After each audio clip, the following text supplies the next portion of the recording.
na al-adab al-arabi katika mambo ya lugha zimewekwa mutuni zaidi ya 20 kwa ajili ya hifadhi. Sasa mmekiwa vitabu, baadhi yenu mmekiwa vitabu vya kuhifadhi قسم cha hifadhi al-mutun, mutun al-ilm, zile katika fani mbalimbali katika tauhid na aqida, katika fiqh, katika nahwu, katika sarf, hadith na mengineyo katika masomo. Zimewekwa mutuni mbalimbali katika adab wal akhlaq na al-adab al-arabi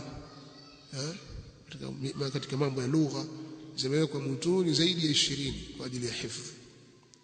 Lillahi alhamdu. Mwaka wa masomo uliopita kuna wengi katika wanafunzi wamezikamilisha hizi mutuni za ilmu, wamezihifadhi zaidi ya mutuni 20. Si mutuni tu, na wamehifadhi juu yake Qur'an. Watu wamehifadhi Qur'an lakini wamehifadhi na mutuni za ilmu, ikiwemo vitabu vya hadithi kama Umdatul Ahkam, hifadhi al-Jawhar na vinginevyo. Kadhalika katika vitabu vya lugha al-adab al-arabi kama matn ya Banat Suad na vinginevyo. Wameweza kuhifadhi hivyo, na wewe pia waweza. Lakini mkitazama matni kama ya Banat Suad na abiyati zilivyo, unaona ngumu, lakini kitu kinahifadhika. Watu wamehifadhi na wameweza, na vinginevyo. Lamia ibn al-Warid katika adab zimehifadhiwa. Mutuni za fiqh kama al-Ghayat wal-Ikhtisar, matn ya Ibn Abi Shuja', Umdatul Ahkam ya Imam al-Maqdisi rahmatullahi ta'ala alayhi a'immatul muslimin. Sasa pamoja na kuhifadhi hivyo pia, lakini wanatakiwa hawa wasomeshwe. Alhamdulillah, baadhi ya mutuni zimesomeshwa hapa na nyingine zimebakia zitasomeshwa. Sasa nakusudia pia hawa ambao wanafuata wasizembee katika hili, wakaona kama vile wanapoteza muda. Ilmu, ukipewa fursa ya wewe kuhifadhi ilmu, ukapata fursa hiyo ukasimamiwa, ni khairun adhim. Kwa sababu nafsi yako tu unaweza kusema mimi ni hifadhi, lakini kwa sababu ya nafsi ilivyo unaweza kuhifadhi hapa usimalize mathalan thalathatul usul, usifike hata katikati mara una labda qawaid al-arba'a itakuwa ni nzuri zaidi. Uhifadhi nafsi na tabia kurukaruka. Lakini ukishasimamiwa kwamba unatakiwa ukamilishe hii, leo utasoma hapa mpaka hapa, kesho hapa mpaka hapa, ukamilishe hiki, alafu uje hiki, alafu uje hiki, wawekewa utaratibu na kusimamiwa juu, unajiona kwamba unakwenda sasa katika utaratibu wa sawa sawa.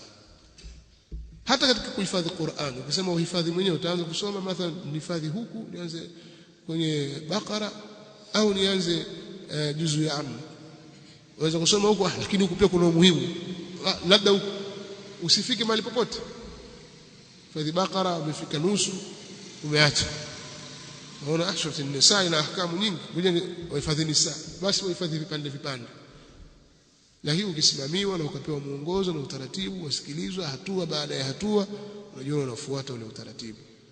Kwa hiyo katika vitu ambavyo nataka kusema vya kuvitazama, pamoja na hii juhudi iliyowekwa binafsi, kwa maana mtu ana juhudi yako binafsi na irada ile na utashi na makusudio hasa na azma katika utekelezaji wa mambo,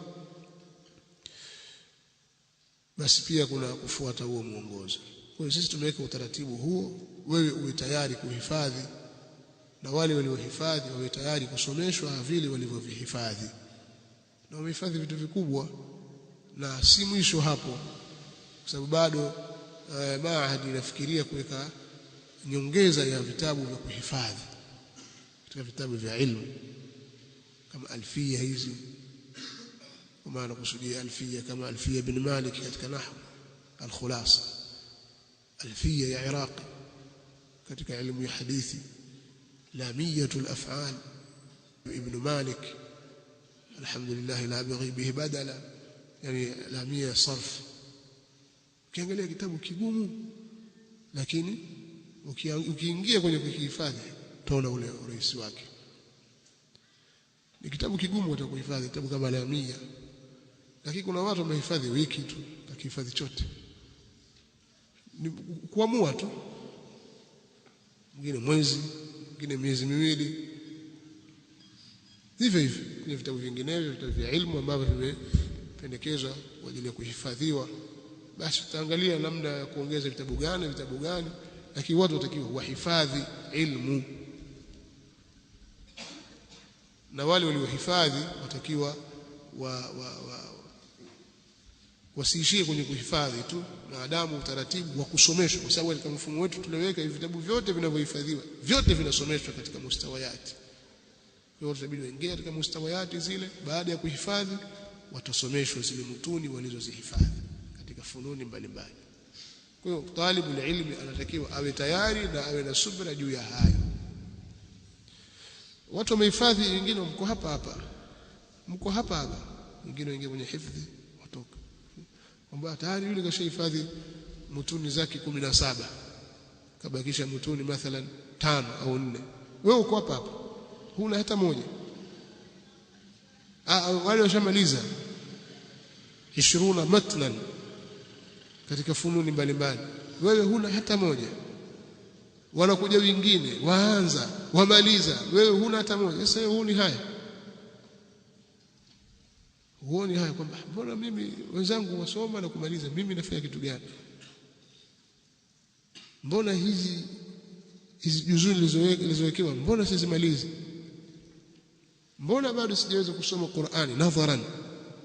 Sasa unatakiwa kila mara ukae ujisute mwenyewe na ujitathmini katika nafsi yako, alafu uangalie namna kuitengeneza nafsi ili suala la elimu liwe jepesi kwa walimu na kwa wanafunzi.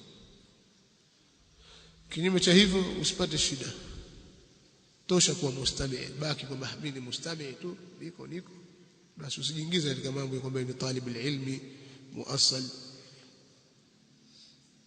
utakuwa watamani tu talibul ilmi. Falyu'adhdhin mu'adhdhin.